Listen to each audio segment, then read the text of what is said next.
Right, so the next question we have here is, sex has become a currency that most ladies use for buying financial freedom and to make money. So, ma, what is your advice to this generation that have embraced this as a lifestyle? Most ladies, because they came from poor backgrounds, they were not, taught financial independence or how to do business. So many of them resort to exchanging sex for money. So, what is your advice to this generation that is taking this as a lifestyle? It's a negative culture. It's a negative culture. It's not part of us. It just came. Okay? We never had people cohabiting. No, we never had it in our society that a man and a woman. How can you do that? Under the watchful eye of your parents? It's all the negativity of civilization, living away from home, like I said before. And so the girl child doesn't even know emotions. You know you are the gate through which life comes to earth. You carry yourself with some prestige and respect. If you know you are a child of God, like I said before, if I accepted Jesus into your life, it's not a matter of I will do it, God will forgive me. It's a matter of lifestyle. It's a culture. Yeah, it's a culture. It's a way of life. Keeping yourself, it's a way of life for a child. I don't think any religion in the world allows a girl to live with a man. I don't think it allows for some religion will ask you to marry many wives. Yeah. But for us, it's one way. And I think again that's talking spiritually, economically, socially, could be the lack of education, lack of empowerment. The girl child has never been seen as a woman. Yes. It's just like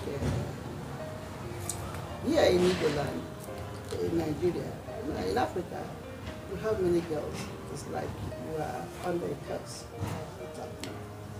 So the men prepared culture. I was trained and giving everything.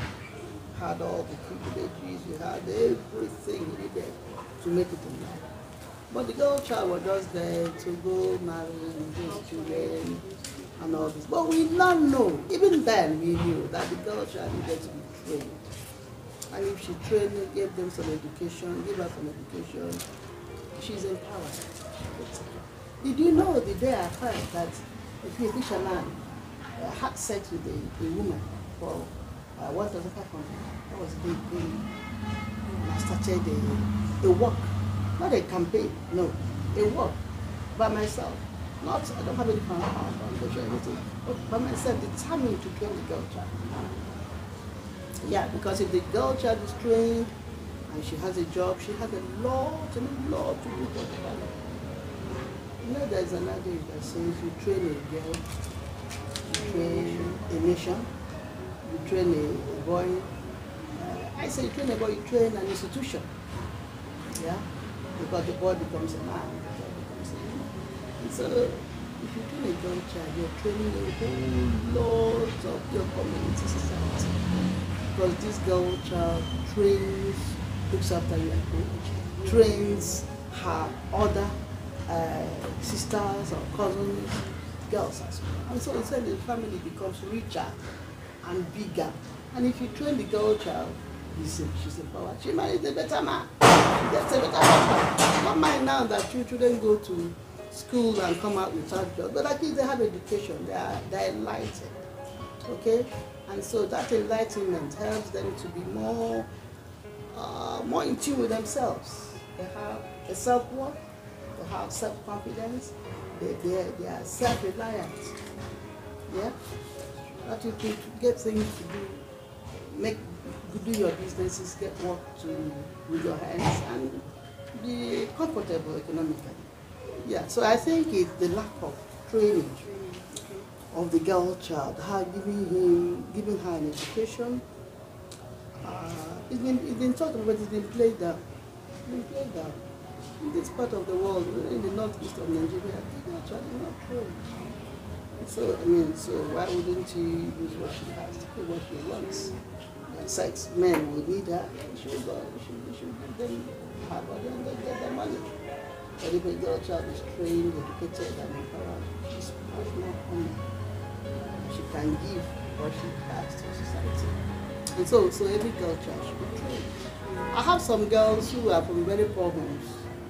Okay, they struggle to train themselves through school. They find that they're breaking the cycle of poverty in their homes. As soon as they come up, they begin to train their brothers, train the other girls. So the girl child is very important. You know the way the Bible describes the girl child? It says she is a pillar in the house. Psalm 104. And when you see that kind of description, that kind of God's idea about the girl child, it pains your heart to see your society that the girl child is. I have 3 girls, 2 married, happily married in their homes. And the last one, God will help her, she's married. They're all empowered. And so there's no feeling of complex or anything. They have their self-worth because they're also comfortable with their parents. Yes. The time of being breadwinner, the man is the breadwinner, the girl is not. That argument doesn't come up now because if you are empowered, you look after your children, look after your home. So I think it's the lack of training of the girl child and lack of empowerment. Training, education. Let the girl child go to school, formal education. Not telling her to go learn sewing or go learn catering, go learn making, going to school. Being in the forward of the classroom. Formal education. And by the time she goes through that, gets her own level, gets any post-secondary qualification to the NCE, to be whatever, she will now go learn a skill because there's no job. And you find that she will do it better. This is great. Thank you so much, Ma, for this insight. You gain information, you gain knowledge, you're educated, and you start doing something. Not depending on a man to give you money in exchange for sex. That is totally wrong, both in the sight of God and morally. Okay, Ma, so the third question now is